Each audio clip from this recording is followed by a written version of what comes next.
The other day I had a thought of basically, I read a thread on, I can't remember what it was, and it was talking about basically, could a plane fly on other planets under, like, a normal, like, single-engine Cessna sort of deal that we have here? Would it be capable of flight on another planet? And then they had a diagram of what planets and things like that it would be able to do that. And it got me thinking about what other things that we kind of take for granted would we have to change if we had actually colonized another planet. So the first example, just as a kind of springboard, it talked about how basically on every planet this plane would crash. That's the gist of it, right? But then it also talked about other planets that it would be able to fly on, and it said that Venus, as long as it stayed above the cloud of poisonous gas and wouldn't burn up, right? Because it would be able to fly near the surface, but it would burn apart because of the acid. And then it also discussed the Titan, Saturn's moon, and how it would fly better on Titan than it would here. Just because the gravity's so low and the atmosphere is so thick that it would take a tenth of the amount of energy or something of that nature to fly. And then they said by that extension, assuming that humans would be able to live through that, considering it's bitterly cold and doesn't actually have any air on it, so if we got past that point, humans would be able to fly for short distances under their own power. I remember us having a pretty good casual discussion about this. And so I thought that, during that discussion, I said to Will and Danny, I think you might get a kick out of this. I said, because this is when I proposed the topic to him, I was saying, so the day-to-day activities on a planet where we could fly. So then I pictured something like somebody was having a heated discussion, like an argument or something like that, right? And so they're just like, and they're getting all mad at each other, and then all of a sudden one's just like, I don't want to talk about this anymore, turns, walks away dramatically, and then flies away.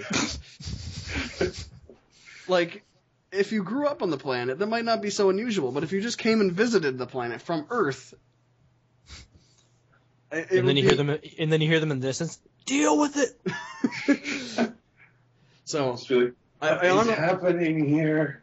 So I don't know, like that thing I read from, and I'll try to find a link to it. It didn't specify whether or not it was actually just arm power, or if you would just be like a super leap, sort of like how they say Superman flies. Superman doesn't fly; he just jumps. Right. Either way, it's still pretty cool. Yeah. So, but then I was thinking, like, so if we did get colonies on other planets, what things would we have to deal with day to day that we wouldn't have to deal with on Earth, and vice versa? Right? So, like, if we found a way to put a colony on Venus, it would be weird just to have to, like, walk to school or work or whatever, trying to get through acid. All the time. Yeah. Or even just living on a planet with higher or lower gravity. Yeah. So can you guys think of any, just off the top of your heads, anything like that? Or do you think that would be the biggest obstacle? Like, well, first, let's start with Mars. What do you think would be the biggest adjustment that people have to get over once we live on Mars? Gravity. Like, is this terraform? Is planet already terraformed? This is assuming let's say that it's to the point where we can walk on the surface, so it has to be a solid surface. We have some sort of apparatus to breathe, and so we've overcome the fact that, like, temperature and poisonous gas and such like that, and pressure. So we have a suit that's capable of doing. Okay, so like a less bulky spacesuit. Yeah. Yes. Okay. So Mars. I agree with Danny. I think the gravity would be the biggest obstacle. And we could also assume that, like, even if it was down the line. So let's say we have like 3 or 4 generations of kids that have been born on Mars and grew up there and had parents that died there, or had only seen Mars, right? Or any other planet that we discuss. But, personally, I would say the biggest obstacle would probably be the dust storms. That's just me. Yeah. Well, look what you had to deal with on the Mars mission in Mass Effect 3. You saw that storm coming. Barreling down on you. Didn't look too bad. I can take it. But yeah, I think that weather, like stuff like that, things that we wouldn't really normally have to deal with on Earth. Pretty space weather. I mean, space weatherman, Danny. Well, You can be the first space weatherman. so I can be wrong not only on Earth, but also in space. My margin of error is even larger. The first person to be interplanetarily wrong. But All you nerdlings out there, this is a running joke that we'll probably explain again later on. Never gonna die. Nope. According to Will, I am a weatherman, or I am destined to become a weatherman. Why is that? Well, you'll find out later. But I think that another obstacle would be if we were able to actually ever have like a habitat or something like that on Mercury. It would be weird to have to navigate due to the position of the sun, because if we couldn't survive on either side, so we'd have to kind of stay equatorial at all times. Yeah. Be like the Shadow Broker ship in Mass Effect. Listeners, we don't mean to reference Mass Effect, but it just works. It's simple for us, and we're talking about space right now. But yeah, so you'd have to have multiple things depending on what time of day or even year it would be, right? Yeah. So it'd be like you can't live in this house because it would burn or freeze. Or both. Yeah, at the same time. Depending on which way you stood, one half would freeze and one half would burn.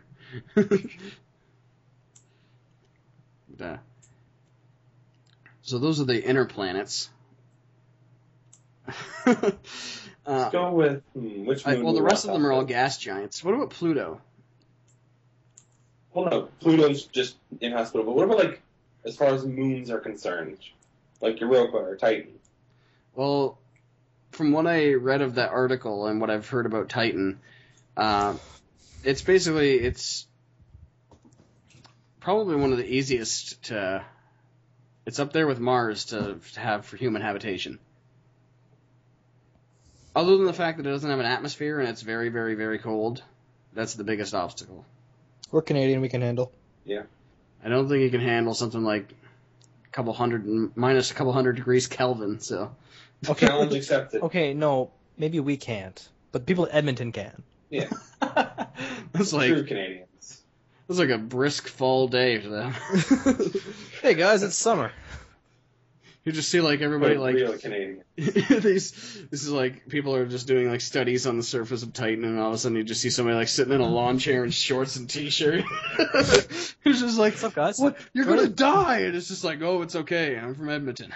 It's okay. It's nice out today, guys. Don't worry. We need to send someone to Titan. I'll go. What credentials do you have? I'm from Edmonton.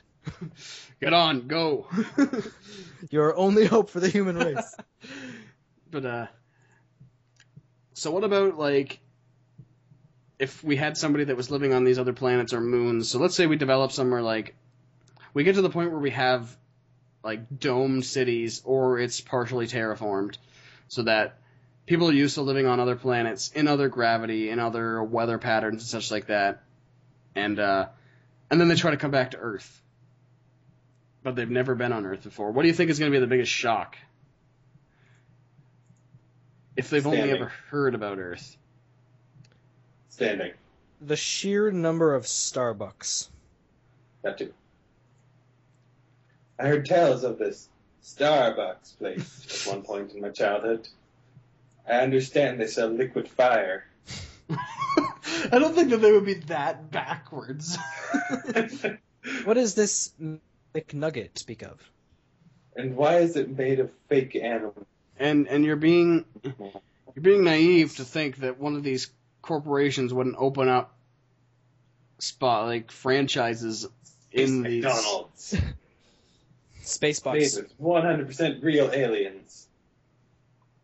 Oh god. It'd be like what Soylent Green, but it's aliens. It's just like it's made out of aliens. And it's like doesn't anyone understand? But yeah, and Will, you kind of mentioned this when we were talking before, but since any kind of planet is theoretically possible, right? Any kind of planet constructed out of basic minerals. Not ice cream, as Will said earlier. That would have been freaking awesome. Wait, what? You were here for that. I was? Yeah, that was part of our traditional pre-NERDcast discussion. Is that why we were laughing so much? Yes. Yes, Danny. Yes, it was. Yeah, anyway, like, they found a planet that was, like, composed of diamond and stuff like that. I'm pretty sure they have found a diamond planet. Yeah. So, I mean, like, it would be weird to have a planet where, like, let's say that a resource that we have here that's very, very finite would be seemingly unlimited on another planet that we land on. Just walking on the diamond sands beats of Kelp Thorpe. Kevin. Well, considering that if we did land on this planet and we had a way of, as soon as we had a way to transport mass amounts of these, like, pure uncut diamonds or whatever, like, however they do diamonds, I'm not sure about that, but yeah, it's something. But like the price of diamonds would plummet. Yes. Because we have a literal planet made out of diamonds. In which case, another very shiny rock would have to take its place. But because then technically you could find a planet made out of gold or copper or anything. A planet with like oil seas. Imagine what that would do to oil prices. Like they're not bad enough already. Well, yeah. Can they make oil without organic material, or is that like because it was from yeah. We'll just say there wasn't a planet where everything died off, and now it's just oil. I guess. Theoretically, that'd be weird. And we just use. We'd be like, our cars run on ancient alien juice. Dead alien juice. It's kind of like a biofuel. Don't worry about it, guys. Sounds like tacos. Yeah, I guess in that aspect, technically all fuel is biofuel. Technically, yes. So when can we strike that term from the record and not even use it anymore? Let's put it on the quotes page. But, I think that just trying to think about living on another planet is... very disorienting. It's not even something I can actually, like, correctly comprehend, because I feel there would be other things that you would run into. Well, oh, yeah. For one, on the initial colonization, it would be a threat of imminent death at any moment. Yeah. But I guess then after a few generations, yeah. We also face imminent death on Earth on a day-to-day basis, because we get struck by lightning or space junk. Or... That's like what I was going to say, because in a few generations down the road, kids will be waking up and walking to school. No big threats. If you live in Australia, there's a 50-50 chance you'll die if you leave. Yeah, living in Australia is more threatening than living on Mars in a dome. The spiders have health bars. Save yourselves. But it would also be interesting to see, like, once we got a terraforming like thing underway and the planet could support liquid water, what continents and stuff would develop. That'd be cool. So. I just thought of something. What? Of the human colonies you visit in Mass Effect, all of them have green plants and blue sky. Yep. Well, okay. I've heard, like, I don't remember exactly how it goes. It's something like water is clear, but it's only blue because the sky is blue. Yeah. Yeah, that's So then what makes the sky blue? Radiation from the sun. Refraction. Yeah, refraction in the atmosphere, bending light. Yeah, it's like, you know how like when you pass light through a prism, you see like those colors and all that. Yeah. When spectrum of light. Yeah, it's all based off the sun. Oh. Yeah. Because I was gonna sorry we ruined the magic for you. I was gonna say something about if it was like if somebody said, "Oh, well, the sky's blue because water's blue," and it was just like some sort of infinite paradoxical color. Basically, someone said that the sky is blue because the water's blue. Wrong, because science. Exactly, bitch. Right. But what else was I gonna say? One thing we'd also have to do is we'd have to totally reevaluate time and Yeah. Years. Because a year on Mars is going to be different than a year on Earth. So we're going to have like a standard galactic year. But then how would that... Actually, no, if we had a standard one, that wouldn't really impact people growing up. But then the days would be longer. Or shorter. That's weird. Well, on Earth, everything would still be the same. Like, the length of the day would still be 24 hours, but we could just change what an hour is. Yeah, true. But how would that affect how someone grows? It wouldn't. It would just change, it would be, let's say that we get to the point where we have rapid interplanetary travel. So then we go, all right, well, we're going to meet at whatever time. If we have two separate time periods, we're going to have a standard thing or an easy way to convert. So we can say, okay, we're going to meet at whatever time on this date for Earth time, right? Yeah. Earth Standard Time. And even if we did do something like that, like let's say that on the extreme that we end up on a planet like Pluto where its orbit is so ridiculous that it still hasn't done a complete orbit of the Earth since we've discovered it. So technically if somebody was born on Pluto today, they wouldn't even be one by the time they died. Yeah. Yeah, I see what you're getting at. It's very interesting. Colonization is an interesting thing in general. But first we have to send people to Mars. Yeah, I think that's the biggest obstacle first. First we must get through our back door. Then we can go to space. Yeah, we have to get onto the back porch before we can contemplate what the backyard has. Yep. And then eventually we can find that really fun swing set off in the back. So, yeah. I think that there'll be a lot of adjustment, even more than people think. Well, it's an entirely new world, new circumstances. A whole new world. Sorry, I had to do that. That's okay. But, okay, we're borderlining copyright issues here today. Oh, come on. We tried. You can only utter Come on, so man. many We are lines. way up here and it's crystal clear, okay? Like, give me a break. But yeah, I think that there's some big problems. Also, it could be, I guess, things could change. Like, it could be certain, like, let's say that if we live on a planet that, like, once we get Mars up and going, right, it could be that certain airborne or waterborne diseases don't exist on that planet because it never existed to begin with. Or it could be new diseases develop. Yeah, right? or there's new things that we have to deal with. So it could be that there's no such thing as a cold on Mars, right? Instead, it's called a hot. But you also have to keep in mind, like, say if this, like, our stuff affects them too, they have no cure for it. Because they could have an entirely different biology than us. Or, I'm assuming that if we were going to terraform, we would start planting our own trees on there. But then what happens when, like, that could, if it was left to its own devices, because if we're talking about aliens developing on their own, then that means that everything from plant life to anything would develop on its own. Plants wouldn't even look the same as they do here. That's something that kind of happened in Ender's Game. I keep going back to it, but it seems relevant to today for some reason.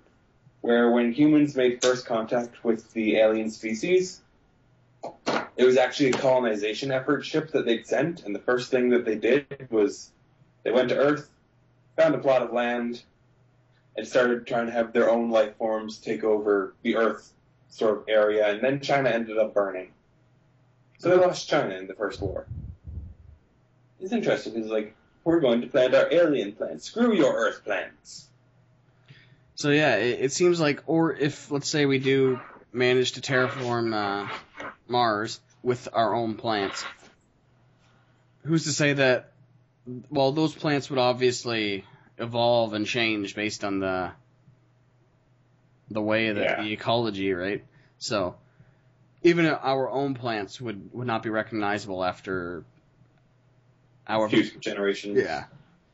So be cool. But then it could also bring up the topic of if colonization of another planet that's not developed is even the proper thing to do, because Yeah, why develop one that we can't, that takes more effort, or find one that's pretty nice right now? Well, no, and not even that. I mean, like, if you colonize a planet like Mars, where life could be, or could happen, somewhere down the road, right? You're kind of preventing or inhibiting that life from growing. Fair enough, yeah. It's our own prime directive. Yeah. Because, like, what's to say that if... Let's say that Mars had life on it, and then they came to Earth and then did something and then changed it, and then there wouldn't be the way it is now, right? So, it's an interesting thing to think about, how moral and ethics view to terraforming. Interesting. Considering I'm pretty much all for it, like... Oh, yeah, I think it'd be fun. I think it'd be exciting. It would be the single greatest thing humanity has ever done until this point. Yep, I agree, 100%. And I'm trying to think of something sarcastic I could say that's even greater, but I can't think of anything. We're at the point where, since Star Wars sequels. Since that is the most advanced thing that we've discovered, or can comprehend, they're probably, like, the thing that would beat that as the most technological, I guess, would be discovering an alien race, and communicating would be the next step, but... And not dying in the process. I would say communicating is the bigger one, because discovering an alien race, that requires many technological advances. But then you could bring up the discussion of, like, what's the pinnacle of human discovery or human advancement, right? I would personally like to think that there is no pinnacle. You always have the ability to better yourself. Okay. There's always room to improve. There's always room to advance. There's always room to evolve. I agree with that in the sense that the things that we can comprehend today weren't something you could even comprehend 1,000 years ago, right? Yeah. No one was expecting cell phones. So 1,000 years in the future, we're going to be thinking about things and doing things that we can't even comprehend now. Yeah. At least I would hope. Because there's some people that argue that our development and culture is stagnated. No, we still got something going for us. First, we need to fix global warming. Yeah, that's true. So, humanity has potential.